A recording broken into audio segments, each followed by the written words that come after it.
இந்த வீடியோவில் நாங்கள் பார்க்க போகிறது இனிமேல் வரலாம் அப்படின்னு நினைக்கக்கூடிய ஒரு பிரச்சனையை பற்றி.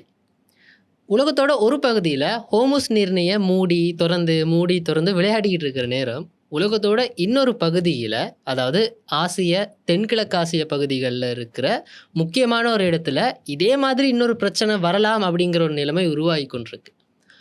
அதை பற்றி தான் இந்த வீடியோவில் நாங்கள் பார்க்க போகிறோம். ஹோமுஸ் நீர்நிலை மூடப்பட்டதால் இந்த நாட்களில் உலகம் முழுக்க இருக்கிற மக்களோட வாழ்க்கையில் ஒரு பெரிய பாதிப்பு ஏற்பட்டிருக்கு. எங்களுடைய சாப்பாடு, போக்குவரத்து, நாங்கள் உடுத்துகிற ஆடைகள் அப்படின்னு எல்லாத்தோட விலையும் ஏறி போச்சு. சுருக்கமாக சொல்கிறதுனா, இலங்கையில் மறுபடியும் ஒரு கோட்டா சிஸ்டம், கியூஆர் சிஸ்டம்க்கு போக வேண்டிய ஒரு நிலைமையும் உருவாகியிருக்கு. இந்த நெருக்கடி காரணமாக இந்த வருஷம் உலக பொருளாதார வளர்ச்சி 2% வரைக்கும் குறையும் அப்படின்னு ஐக்கிய நாடுகளோட வர்த்தக அமைப்பு சொல்லியிருக்கு.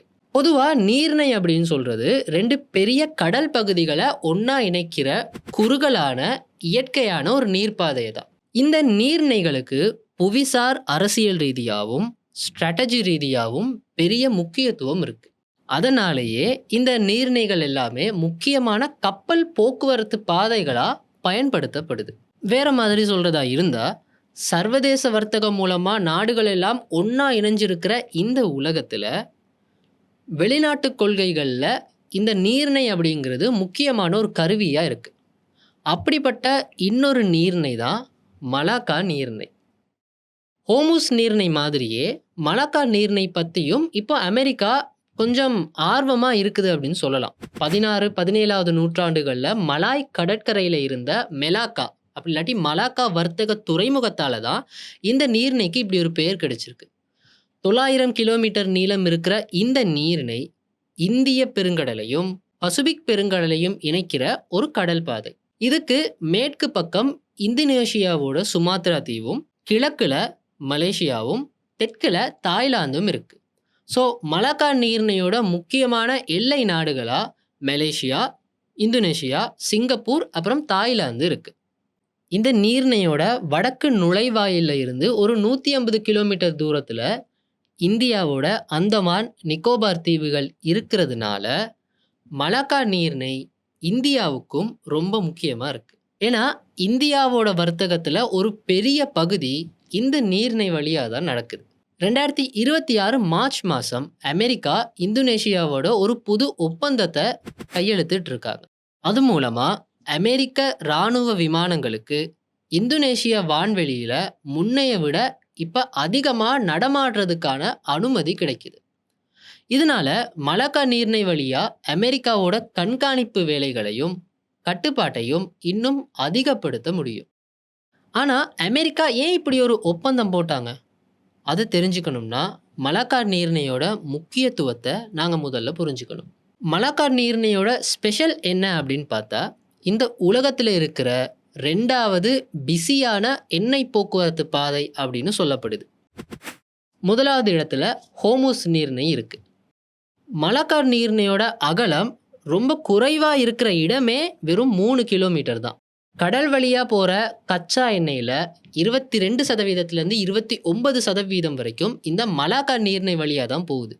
அதே மாதிரி சிங்கப்பூர், மலேசியா, இந்தோனேஷியா நாடுகளை தாண்டி போகிற வர்த்தக கப்பல்களில் 25-30% வரைக்கும் இந்த மலாக்கா நீர்நிலை வழியாக தான் போகுது.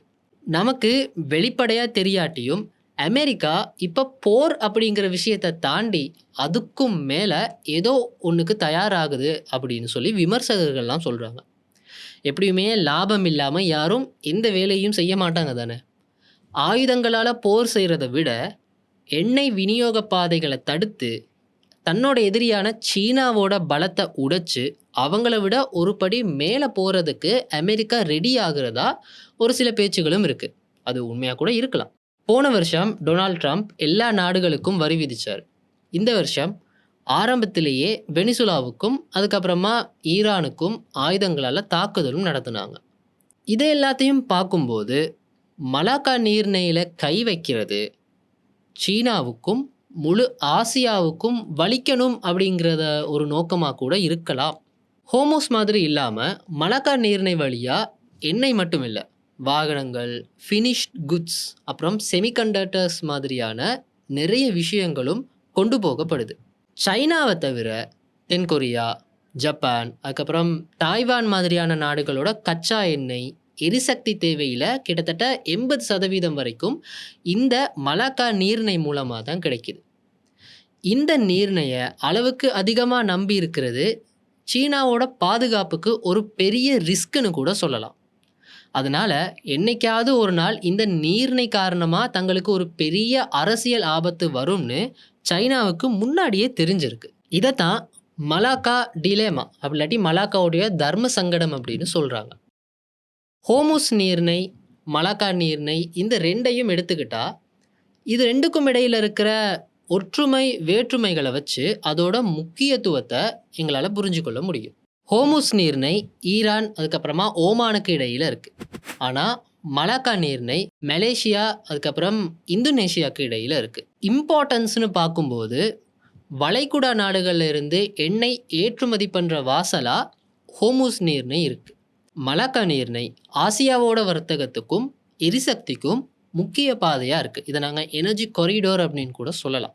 எண்ணெய் போக்குவரத்தை பொறுத்த வரைக்கும் உலகத்தோட மொத்த திரவ பெட்ரோலிய பயன்பாட்டில் 20-25% ஹோமுஸ் வழியாக தான் நடக்குது. அதே மாதிரி உலக கடல் வழி எண்ணெய் வர்த்தகத்தில் 29% மலாக்கா நீர்நிலை வழியாக நடக்குது. ஹோமுஸ் நீர்நிலையை மூடின அடுத்த நிமிஷமே அதோட பாதிப்பு காட்டு தீ மாதிரி உலகம் எல்லாமே பரவிருச்சு.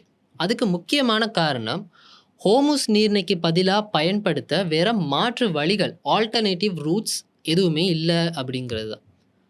அது மட்டும் இல்லாமல் Saudi Arabia, Iran, UAE, Kuwait, Iraq, Qatar மாதிரியான முக்கியமான எண்ணெயை உற்பத்தி பண்ணுற நாடுகள் தங்களோட பொருட்களை மார்க்கெட்டுக்கு கொண்டு போக இருக்கிற ஒரே வழி இந்த ஹோமுஸ் நீர்நிலை மட்டும்தான். ஆனால் இந்த மலாக்கா நீர்நிலையை பார்த்தோம்னு சொன்னால் சைனா, ஜப்பான், தென்கொரியா அப்புறம் இந்தியாவோட பொருளாதாரங்களுக்கு ரொம்ப முக்கியமான ஒரு இடமா இருக்குது. ஒருவேளை இந்த மலாக்கா நீர்நிலையை மூடுனா கூட இந்தோனேஷியாவோட சுண்டா, லொம்போக் மாதிரியான மாற்று பாதைகளை எங்களால் பயன்படுத்த முடியும். ஆனால் அதில் இருக்கிற சிக்கல் என்ன அப்படின்னா அந்த பாதைகளில் போகிறதுக்கு நிறைய தூரமும் நேரமும் செலவாகும். இதனால் அது மூலமாக கொண்டு போகிற பொருட்களோட விலையும் அதிகரிக்கும். இந்த 2 நீர்நிலைகளையும் சுற்றி இருக்கிற ஆபத்துகளை பார்த்தா ஹோமுஸ் நீர்நிலையை சுற்றி எப்பயுமே இந்த அரசியல் மோதல், நாடுகளுக்கு இடையிலான மோதல் அப்படின்னு ஜியோபாலிட்டிக்கல் கன்ஃப்ளிக்ட்ஸ் நிறைய இருக்குது. ஆனால் மலாக்கா நீர்நிலையில் கடல் கொள்ளையர்கள் அப்புறமா கடல் போக்குவரத்து நெரிசல் அப்படிங்கிற அபாயம் உருவாகுது. இந்த 2லையும் ஹோமுஸ் நீர்நிலை ஆல்ரெடி ஒரு பெரிய பிரச்சனையில தான் சிக்கி இருக்கு. எல்லாத்தையும் விட முக்கியமானது என்ன அப்படின்னா பொருளாதார ரீதியாக வரக்கூடிய பாதிப்பு தான். ஏன்னா போர், கொள்கை மாற்றங்கள்னு உலகத்தில் எங்கே என்ன நடந்தாலும் அதோட பாதிப்பு முதல்ல எங்களுடைய பாக்கெட்டில் தான் விழும். அதனால தான் ஹோமுஸ் நீர்நிலை மூடின உடனேயே உலக அளவில் எண்ணெய் விலையெல்லாம் தாறுமாறாக கூட தொடங்கிச்சு. அதே மாதிரி மலாக்கா நீர்நிலைக்கு ஏதாவது ஒரு தடை இருந்தால் அது எண்ணெய்க்கு மட்டும் இல்லாமல் ஆசியாவோட ஒட்டுமொத்த வர்த்தகத்துக்கே ஒரு பெரிய முட்டுக்கட்டையாக அமைஞ்சிரும். இதை பற்றின உங்களுடைய எண்ணங்களை எங்களுடைய கமெண்ட்ஸில் சொல்லுங்கள். இந்த வீடியோவை ஷேர் பண்ணுங்கள், லைக் பண்ணுங்கள் அண்ட் எங்களுடைய சேனலை சப்ஸ்கிரைப் பண்ணுங்கள், ஃபாலோ பண்ணுங்கள். இதே மாதிரி இன்னொரு வீடியோவில் நெக்ஸ்ட் வீக் உங்களை சந்திக்கிறேன்.